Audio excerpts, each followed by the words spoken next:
ಸಂತೋಷ್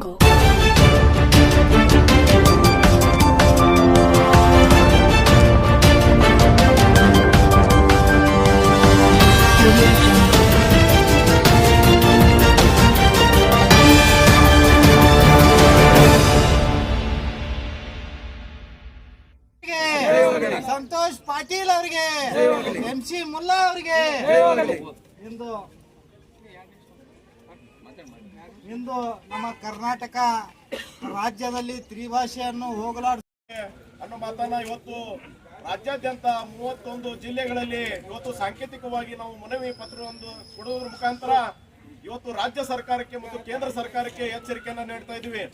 ಕೇವಲ 450 ವರ್ಷಗಳ ಹಿಂದೆ ಹುಟ್ಟಿರ್ತಕ್ಕಂತಹ ಹಿಂದಿ ಅನ್ನೋ ಗುಲಾಮ್ಗಿರಿ ಭಾಷೆಯನ್ನ ಈ ಕನ್ನಡಿಗರ ಮೇಲೆ ಮತ್ತು ಅಣಕಿಸುತ್ತಿರುವ ರಾಜ್ಯ ಸರ್ಕಾರ ಮತ್ತು ಕೇಂದ್ರ ಸರ್ಕಾರಕ್ಕೆ ನಾವು ಚಿಮಾರಿಯನ್ನ ಹಾಕಬೇಕಾಗಿದೆ ಈ ಸಂದರ್ಭದಲ್ಲಿ. ಯಾಕಂತಂದ್ರೆ ಇವತ್ತು ಕನ್ನಡಿಗವಾಡಿ ಈ ರಾಜ್ಯದ ಈ ಬದುಕು ಈ ದೇಶಕ್ಕಾಗಿ ತ್ಯಾಗ, ಈ ದೇಶಕ್ಕಾಗಿ ಸಮರಸಿಂಹ ಟಿ.ಎ. ನಾರಾಯಣಗೌಡರಿಗೆ ಇಂದು ಕರ್ನಾಟಕ ರಕ್ಷಣಾ ವೇದಿಕೆಯ ನೇತೃತ್ವದಲ್ಲಿ ಇವತ್ತಿನ ದಿನ ಹೋರಾಟದ ಉದ್ದೇಶ ಏನಪ್ಪಾ ಅಂದ್ರ ದ್ವಿಭಾಷೆಯನ್ನು ಜಾರಿ ಮಾಡಬೇಕು ಮತ್ತು ತ್ರಿಭಾಷೆಯನ್ನು ರದ್ದುಗೊಳಿಸಬೇಕೆಂದು ಆಗ್ರಹಿಸಿ ಇಂದು ವಿಜಯಪುರ ಜಿಲ್ಲೆಯಲ್ಲಿ ಜಿಲ್ಲಾಧ್ಯಕ್ಷರಾದ MC ಮುಲ್ಲಾ ಅವರು ಮತ್ತು ರಾಜ್ಯ ಸಂಚಾಲಕರಾದ ಸಂತೋಷ್ ಪಾಟೀಲ್ ಡಂಬಾಳ್ ಅವರು ಮತ್ತು ಜಿಲ್ಲಾ ಪದಾಧಿಕಾರಿಗಳು ಮತ್ತು ರಾಜ್ಯ ಪದಾಧಿಕಾರಿಗಳು, ತಾಲೂಕಾ ಅಧ್ಯಕ್ಷರುಗಳು, ಗ್ರಾಮ ಘಟಕದ ಅಧ್ಯಕ್ಷರುಗಳ ನೇತೃತ್ವದಲ್ಲಿ ಇವತ್ತಿನ ದಿನ ರಾಜ್ಯ ಸರ್ಕಾರಕ್ಕೆ ಏನು ನಾವು ಎಚ್ಚರಿಕೆಯನ್ನು ಕೊಡ್ತಾ ಇದ್ದೇವೆ ಅಂದ್ರೆ ಇಡೀ ರಾಜ್ಯದಲ್ಲಿ ನಮ್ಮ ಮಕ್ಕಳ ಭವಿಷ್ಯ ಹಾಳಾಗುತ್ತಿದ್ದು ಈ ಹಿಂದಿ ಹೇರಿಕೆಯ ಸಲುವಾಗಿ ಹಾಳಾಗುತ್ತಿದ್ದನ್ನು ಖಂಡಿಸಿ ಇವತ್ತಿನ ದಿನ ಹಿಂದಿ ಭಾಷೆಯನ್ನು ರದ್ದುಗೊಳಿಸಿ ನಮ್ಮ ಕನ್ನಡ ಭಾಷೆ ದ್ವಿಭಾಷೆಯನ್ನು ಜಾರಿಗೊಳಿಸಬೇಕೆಂದು ಸನ್ಮಾನ್ಯ ಮುಖ್ಯಮಂತ್ರಿಗಳಲ್ಲಿ ವಿನಂತಿಸಿಕೊಳ್ಳುತ್ತೇವೆ. ಒಂದು ವೇಳೆ ನೀವು ದ್ವಿಭಾಷೆಯನ್ನು ಜಾರಿಗೊಳಿಸದೆ ಹೋದರೆ ಕರ್ನಾಟಕ ರಕ್ಷಣಾ ವೇದಿಕೆ ಸನ್ಮಾನ್ಯ ಶ್ರೀ ಟಿ.ಎ. ನಾರಾಯಣಗೌಡರ ನೇತೃತ್ವದಲ್ಲಿ ಬೃಹತ್ ಹೋರಾಟವನ್ನು ಮಾಡಬೇಕಾಗ್ತದಂತ ಈ ಮೂಲಕ ಎಚ್ಚರಿಕೆಯನ್ನು ಕೊಡ್ತಾ ಇದ್ದೇನೆ. ಅಶೋಕ್ ಹಾರಿವಾಳ್, ಕರ್ನಾಟಕ ರಕ್ಷಣಾ ವೇದಿಕೆ ರಾಜ್ಯ ಸಂಘಟನಾ ಕಾರ್ಯದರ್ಶಿ, ಅವಳಿ ಜಿಲ್ಲಾ ಉಸ್ತುವಾರಿಗಳು. ದ್ವಿಭಾಷಾ ನೀತಿಯನ್ನ ಕಡ್ಡಾಯಗೊಳಿಸಬೇಕು ಅನ್ನುವಂತ ನಮ್ಮ ರಾಜ್ಯಾಧ್ಯಕ್ಷರಾದ ನಾರಾಯಣಗೌಡರ ಆದೇಶದ ಮೇರೆಗೆ 31 ಜಿಲ್ಲಾ ಕೇಂದ್ರಗಳಲ್ಲಿ ಈ ಹೋರಾಟವನ್ನ ಇವತ್ತು ನಾವು ಹಮ್ಮಿಕೊಂಡಿದ್ದೇವೆ. ಇದರ ಉದ್ದೇಶ ಏನಪ್ಪಾ ಅಂದ್ರೆ ನಮ್ಮ ಕನ್ನಡದ ಮಕ್ಕಳಿಗೆ ಪಠ್ಯ ಪುಸ್ತಕದಲ್ಲಿ ಬಹಳ ದೊಡ್ಡ ಮಟ್ಟದಲ್ಲಿ ಅನ್ಯಾಯ ಆಗ್ತಾ ಇದೆ.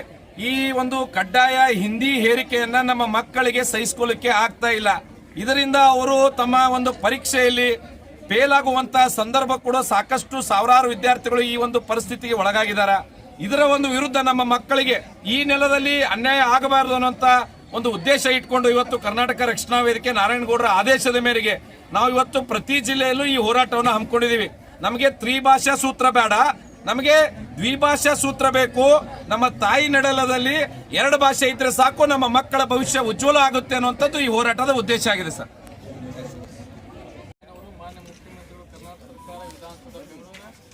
ಮಾನ್ಯ ಜಿಲ್ಲಾಧಿಕಾರಿ ವಿಜಯಪುರ ಅವರ ಮುಖಾಂತರ ಮನವಿ. ಮಾನ್ಯರೇ, ವಿಷಯ ಕನ್ನಡ ಭಾಷಾ ನೀತಿಯನ್ನು ಜಾರಿಗೆ ತರಬೇಕು. 2ನೇದು ತೃತೀಯ ಭಾಷೆಯಾದ ಹಿಂದಿಯನ್ನು ಪಠ್ಯಕ್ರಮದಿಂದ ಹೊರಗೆ ಹಾಕಬೇಕು. 3ನೇದು ರಾಜ್ಯ ಮತ್ತು ಕೇಂದ್ರೀಯ ಶಿಕ್ಷಣ ವ್ಯವಸ್ಥೆಯಾದ CBSE, ICSE ಶಾಲೆಗಳಿಗೆ ಏಕರೂಪದ ದ್ವಿಭಾಷಾ ನೀತಿಯನ್ನು ಜಾರಿಗೊಳಿಸಬೇಕು. 4ನೇದು CBSE, ICSE ಶಾಲೆಗಳಲ್ಲೂ ಪ್ರಥಮ ಭಾಷೆಯಾಗಿ ಕನ್ನಡವನ್ನೇ ಕಡ್ಡಾಯಗೊಳಿಸಬೇಕು. 5ನೇದು ಕನ್ನಡ ಮಾಧ್ಯಮ ಶಾಲೆಗಳನ್ನು ವ್ಯವಸ್ಥೆಯಲ್ಲಿ ದ್ವಿಭಾಷಾ ನೀತಿಯನ್ನು ಜಾರಿಗೆ ತರಲು ಒತ್ತಾಯ. ನಮಗೆ ತಿಳಿದಂತೆ ಕರ್ನಾಟಕ ರಾಜ್ಯದ ಪಠ್ಯಕ್ರಮದಲ್ಲಿ ಸಾಧಾರಣವಾಗಿ ಕನ್ನಡವನ್ನು ಪ್ರಥಮ ಭಾಷೆಯಾಗಿ, ಕನ್ನಡವನ್ನು ದ್ವಿತೀಯ ಭಾಷೆಯಾಗಿ, ಇಂಗ್ಲಿಷನ್ನು ಮತ್ತು ತೃತೀಯ ಭಾಷೆಯಾಗಿ ಹಿಂದಿಯನ್ನು ಕಲಿಸಲಾಗುತ್ತದೆ. ರಾಜ್ಯ ಪಠ್ಯಕ್ರಮದಲ್ಲಿ ಓದುವ ಮಕ್ಕಳು 3ನೇ ಭಾಷೆಯಾಗಿ ಹಿಂದಿ ಕಲಿಯುವುದು ಕಡ್ಡಾಯವಾಗಿದೆ. ಮಾತ್ರವಲ್ಲ, SSLC ಪರೀಕ್ಷೆಯಲ್ಲಿ 100 ಅಂಕಗಳಿಗೆ ಹಿಂದಿ ಪರೀಕ್ಷೆಯನ್ನು ಕಡ್ಡಾಯವಾಗಿ ಬರೆಯಬೇಕಾಗಿದೆ. ತೃತೀಯ ಭಾಷೆಯಾದ ಹಿಂದಿಯು ಕರ್ನಾಟಕದ ವಿದ್ಯಾರ್ಥಿಗಳಿಗೆ ಅನಗತ್ಯವಾದ ಒತ್ತಡವನ್ನು ಒಡ್ಡುತ್ತದೆ. 2024ರ SSLC ಪರೀಕ್ಷೆಯಲ್ಲಿ 90,794 ವಿದ್ಯಾರ್ಥಿಗಳು ತೃತೀಯ ಭಾಷೆಯ ಹಿಂದಿಯಲ್ಲಿ ಅನುಷ್ಠಿತವಾಗಿದ್ದಾರೆ. ಇದು ಒಟ್ಟು ವಿದ್ಯಾರ್ಥಿಗಳಲ್ಲಿ ಸುಮಾರು 21% ಅಷ್ಟಿದೆ. 2025ರಲ್ಲಿ ಈ ಸಂಖ್ಯೆ 1.2 ಲಕ್ಷಕ್ಕಿಂತ ಹೆಚ್ಚಾಗಿದೆ ಎಂದು ಇತ್ತೀಚಿನ ವರದಿಗಳು ತಿಳಿಸಿವೆ. ಇದು ಅತ್ಯಂತ ಆಘಾತಕಾರಿ ಬೆಳವಣಿಗೆಯಾಗಿದೆ. ಇದು ಹಿಂದಿಯ ಕಡ್ಡಾಯ ಶಿಕ್ಷಣದಿಂದ ವಿದ್ಯಾರ್ಥಿಗಳಿಗೆ ಉಂಟಾಗುತ್ತಿರುವ ಶೈಕ್ಷಣಿಕ ಹೊರೆಯನ್ನು ಸ್ಪಷ್ಟವಾಗಿ ತೋರಿಸುತ್ತದೆ. ಹಿಂದಿ ಹೇರಿಕೆಗೆ ಕನ್ನಡದ ಮಕ್ಕಳ ಭವಿಷ್ಯ ಬಲಿಯಾಗುತ್ತದೆ. ತ್ರಿಭಾಷಾ ಸೂತ್ರದ ಕುರಿತು ರಾಷ್ಟ್ರಕವಿ ಕುವೆಂಪು ಅವರು ಹಿಂದೆಯೇ ತೀಕ್ಷ್ಣವಾದ ವಿರೋಧವನ್ನು ಸಾರಿದ್ದರು. ಭಾಷಾ ತ್ರಿಶೂಲವೇ ತ್ರಿಭಾಷಾ ಸೂತ್ರ, ಪಾಲಕರ ಕೃಷಿಸಯ್ಯ ಹೇ ತ್ರಿನೇತ್ರ, ಚೂರು ತಿಂಡಿಗೆ ಸಿಕ್ಕಿಸಿ ಹರು ಈ ಮೂರು ಗಾಳ, ನುಂಗಿದ್ದರೆ ಹಸಿವೆ ನುಂಗಿದರೆ ಪ್ರಾಣಶೂಲ. ಕುವೆಂಪು ಕರ್ನಾಟಕದ ಸಾಂಸ್ಕೃತಿಕ ಮತ್ತು ಭಾಷಿಕ ಅಸ್ಮಿತೆಯಲ್ಲಿ ಈ ನೆಲದ ನುಡಿಯಾದ ಕನ್ನಡವು ಕೇಂದ್ರ ಸ್ಥಾನವನ್ನು ಹೊಂದಿದೆ. ಬದಲಾದ ಕಾಲಘಟ್ಟದಲ್ಲಿ ಇಂಗ್ಲಿಷ್ ಭಾಷೆಯು ಜಾಗತಿಕ ವ್ಯವಹಾರಗಳಿಗೆ, ಉನ್ನತ ಶಿಕ್ಷಣ ಮತ್ತು ವೃತ್ತಿ ನಿರ್ವಹಣೆಗೆ ಅಗತ್ಯವಾಗಿತ್ತು. ಇದನ್ನು ಕಲಿಯುವುದು ವಿದ್ಯಾರ್ಥಿಗಳ ಭವಿಷ್ಯಕ್ಕೆ ಪೂರಕವಾಗಿದೆ.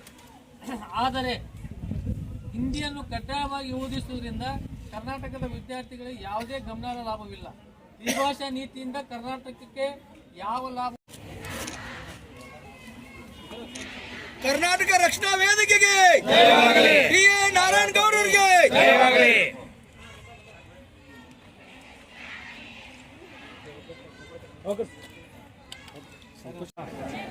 ಇವತ್ತು ಕರ್ನಾಟಕ ರಕ್ಷಣಾ ವೇದಿಕೆಯ ಜಿಲ್ಲಾ ಘಟಕದ ವತಿಯಿಂದ ಹೆಮ್ಮೆಕೊಂಡಂತಹ ಈ ಶಿಕ್ಷಣ ನೀತಿಯಲ್ಲಿ ದ್ವಿಭಾಷೆ ಜಾರಿಗೆ ತರಲಿಕ್ಕೆ ಮಾನ್ಯ ರಾಜ್ಯಾಧ್ಯಕ್ಷರಾದ ಟಿ.ಎ. ನಾರಾಯಣಗೌಡ ಆದೇಶದ ಮೇರೆಗೆ ಇವತ್ತು ನಮ್ಮ ರಾಜ್ಯ ಸಂಚಾಲಕರಾದ ಸಂತೋಷ್ ಗೌಡ ಪಾಟೀಲ್ ಅವರು ಮತ್ತು ರಾಜ್ಯ ಸಂಘಟನಾ ಕಾರ್ಯದರ್ಶಿಗಳಾದ ಅಶೋಕ್ ಹರಿಯಾಳ್ ಅವರು ಹಾಗೂ ನಮ್ಮೆಲ್ಲ ಜಿಲ್ಲೆಯ ಹಿರಿಯ ಪದಾಧಿಕಾರಿಗಳು, ತಾಲೂಕಿನ ಅಧ್ಯಕ್ಷರುಗಳು ಮತ್ತು ಎಲ್ಲ ವಿವಿಧ ಘಟಕದ ಎಲ್ಲ ಅಧ್ಯಕ್ಷರುಗಳು ಸೇರಿ ಇವತ್ತು ಈ ಮನವಿ ಪತ್ರವನ್ನು ನಾವು ಇಲ್ಲಿ ಮಾನ್ಯ ಜಿಲ್ಲಾಧಿಕಾರಿಗಳಿಗೆ ಸಲ್ಲಿಸಲಿಕ್ಕೆ ಬಂದಿದ್ದಾಗಿದೆ. ಇದರ ಉದ್ದೇಶ ಇಷ್ಟೇ ಏನಂದರೆ, ತಮಗೆಲ್ಲರಿಗೂ ಗೊತ್ತಿದ್ದ ಹಾಗೆ ಈಗಾಗಲೇ ಈ ಒಂದು ಹಿಂದಿ ಭಾಷೆಯನ್ನು ಏನದ ಕೇಂದ್ರ ಸರ್ಕಾರಗಳು ಯಾವುದೇ ಅವ್ರ ಪಕ್ಷದಲ್ಲಿದ್ದರೂ ಕೂಡ ಪದೇ ಪದೇ ಸಾಕಷ್ಟು ಸಲ ಹಿಂದಿ ಹೇರಿಕೆಯನ್ನು ನಮ್ಮ ರಾಜ್ಯಕ್ಕೆ ಮಾಡ್ತಾ ಬಂದಿದ್ದಾಗಿದೆ. ಅದಕ್ಕಾಗಿ ಇವತ್ತು ಏನದ ಈಗಾಗಲೇ ತಮಿಳುನಾಡಲ್ಲಿ ಮತ್ತು ಮಹಾರಾಷ್ಟ್ರದಲ್ಲಿ ಮತ್ತು ಎಲ್ಲ ವಿವಿಧ ರಾಜ್ಯಗಳಲ್ಲಿ ಇವತ್ತು ದ್ವಿಭಾಷೆ ಜಾರಿಗೆ ತಂದಿದ್ದಾರೆ.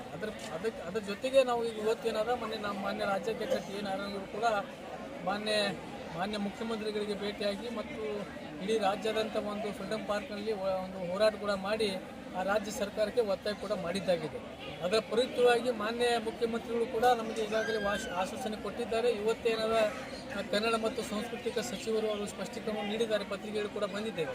ಅದಕ್ಕಾಗಿ ನಾವು ತಕ್ಷಣದ ಕರ್ನಾಟಕ ರಕ್ಷಣಾ ವೇದಿಕೆಯ ಟಿ.ಎ. ನಾರಾಯಣಗೌಡರ ನೇತೃತ್ವದಲ್ಲಿ ನಡೆದಂಥ ರಾಜ್ಯಾದ್ಯಂತ ಏನು ಹೋರಾಟ ನಡೀತಾ ಇದೆ, ಈ ಹೋರಾಟ ಭಾಳ ಸೂಕ್ತದಂತ ಇದೆ, ನಮಗೂ ಕೂಡ ಇದು ಅರಿವು ಆಗಿದೆ. ಅದಕ್ಕಾಗಿ ನಾವು ತಕ್ಷಣ ಇವತ್ತು ಇದು ಒಂದೇನು ದ್ವಿಭಾಷೆಯನ್ನು ಜಾರಿಗೆ ತರುತ್ತೇವೆ ಅಂತೇಳಿ ಕೂಡ ಆಶ್ವಾಸನೆ ನೀಡಿದ್ದಾರೆ.